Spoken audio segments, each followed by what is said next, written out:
research in this area has been focusing on loans that people take from their 401k pension plans. It's quite common for employers to allow loans from the pensions. And in fact, we find that at any given time, about 1/5 of all workers have taken a loan. Over a 5-year period, as many as 40% take loans. So it is a common practice. We've investigated why people take loans, what happens when they do, and in particular, what happens when they terminate their jobs. At that point, they have to pay back their loans in full or incur a big tax penalty plus a 10% penalty. So we're concerned about whether people are using their 401ks as piggy banks. What we found was that plan loans are very widespread. Many people take multiple loans, that the loans are usually repaid, except in the event of people terminating their jobs. So we conclude from this that 401k plans obviously are intended to support retirement saving, but they're also used as a form of support for pre-retirement consumption. The key takeaways of the research have to do with the way 401k plans are designed and how plan sponsors construct them. So it's very common for plans to allow loans. In fact, I didn't even know that our own company allows plan loans before I started the research. Employers need not permit the loans, but if they do, they have to think carefully about constructing the environment in which people do take the loans. For example, what's the interest rate? People have to pay back to themselves the loans plus interest. What is the potential for taking out multiple loans? What we found was that if people are permitted to take multiple loans, they are more likely to borrow, and they borrow double the amount.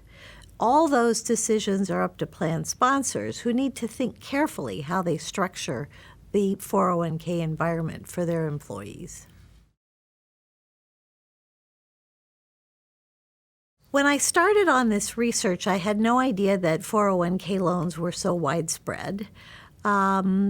What didn't surprise me was that people most likely to borrow from their retirement accounts are young people, low-paid people, people who are likely to be liquidity constrained.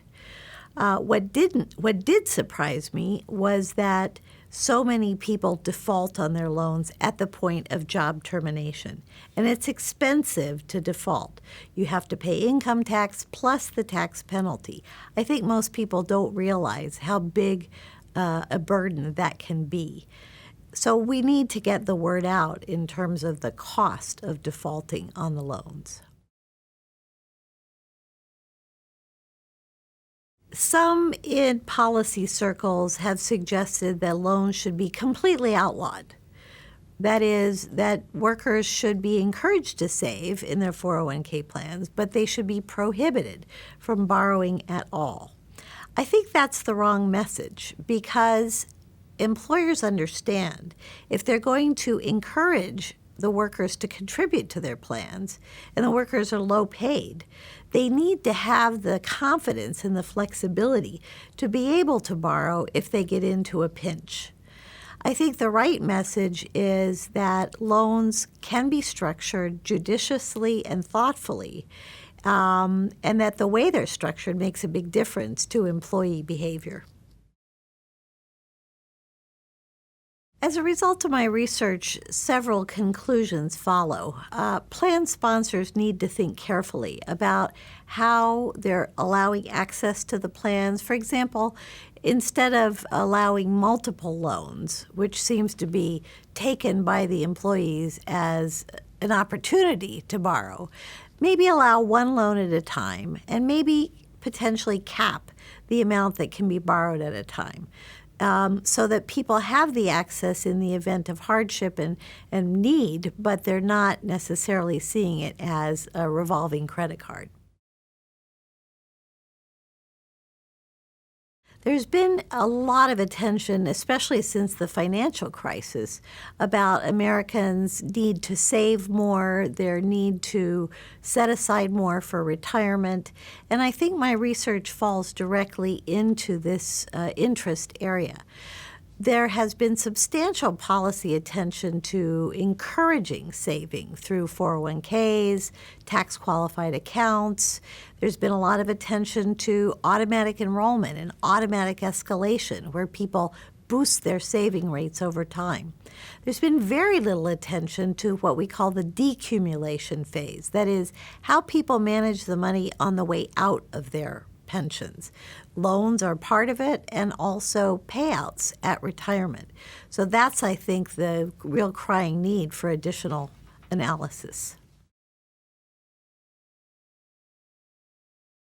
There have been a number of research studies recently arguing that people are taking loans willy-nilly without paying attention to the consequences. And I do believe that people need to be educated much more about the fact that they pay themselves back, which is good, but they also forego the opportunity to earn investment earnings on the money that they had borrowed along the way. Also, people are not particularly aware of the financial consequences of taking out a loan, particularly if they become unemployed. So both of those topics need a lot more attention in the workplace as well as in policy circles. We've been very fortunate over the last many years to have a research collaborator with the Vanguard Group, which is a senior partner here at the Wharton School. Steve Utkus, who's a Wharton grad, by the way, is the head of the Retirement Research Center at Vanguard, and he and I have been working on 401k plans and investment behavior for several years. This research was made possible only because of the collaboration with Vanguard, which gave us access under restricted conditions to the 401k plans that they administer. Retirement savings is a passion of mine, and retirement security in particular. We are continuing to do research with Vanguard on the 401k plan marketplace, looking at, for example, what happens when companies introduce target date plans as investment options. How do people change their portfolios? What impact will this have on their future returns and risks?